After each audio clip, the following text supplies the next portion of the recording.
muuqaalkan ma ahan Maraykan, ma ahan Ingiriiska, ma ahan qaramada midoobay, ma ahan India, ma ahan Turki, balse waa Muqdisho.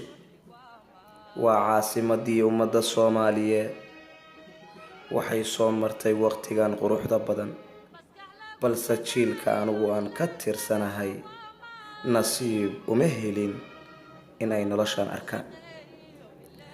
Muqdisho waxay soo martay marxalado aad u waaweyn.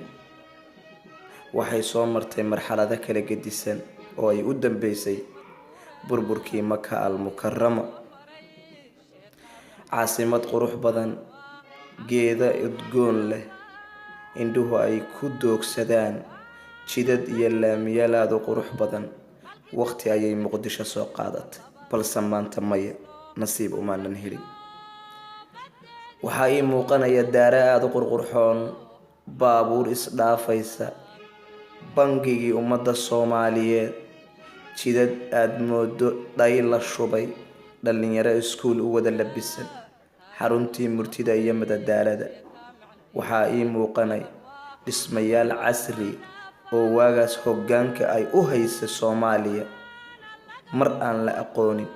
ajab nuucan loo dhiso waxaa dunida keentay markii ugu horeysay dowladii kacaanka ahayd ee Maxamed Siyaad Barre. Soomaaliya bajaajta hadda aad arkayseen adduunyada lagama aqoonin, bal Soomaaliya waagaas way haysatay, aqoonteeda ayay ku gaartay.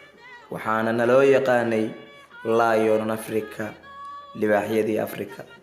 maantana waxaan nahay bisadihii Afrika, maadaama Kenya ay damaacisay baddii uu ilaalin jiray Maxamed Siyaad Barre oo ah aabbaha ummadda Soomaaliyeed. maadaama in badan uu ka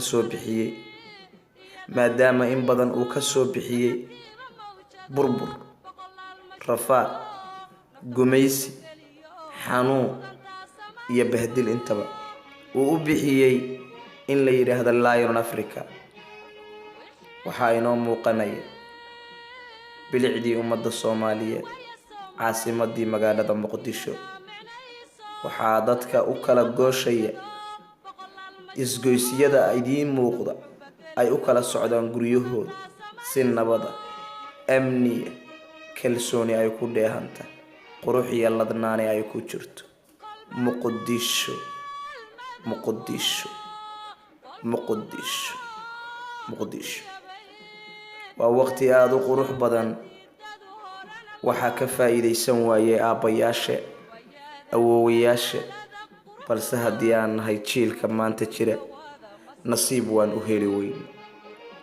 jiilka maanta jira maadaama aan nahay, caasimadii waxaan ku baraarugnay, indhahana ku kala qaadanay ayadoo madaafiic laysla dhacahayo, qabiil la isku dilayo, la ishagardaamaynayo, ninba ninkuu ka xoog badan yahay uu reebayo. balse dadkii naga horeeyay sida aabbayaasheen iyo awoowayaasheen waxay heleen fursad, nasiib ayaan mar dambe ku soo laaban doonin. Muqdisho maanta waa sidee? laamiyadeedu waa dukaafado, dhiigga ayaa qubanaya, amni darra ayaa ka jirta. gurigaaga haddii aad ka baxdid kuma soo laaban kartid. bal 21 sano ka hor sidaan ayay ahayd. waxaa idinla socodsiinaya barnaamijkan anigoo ah Abwaan Xarrago. Assalaamu calaykum waraxmatullahi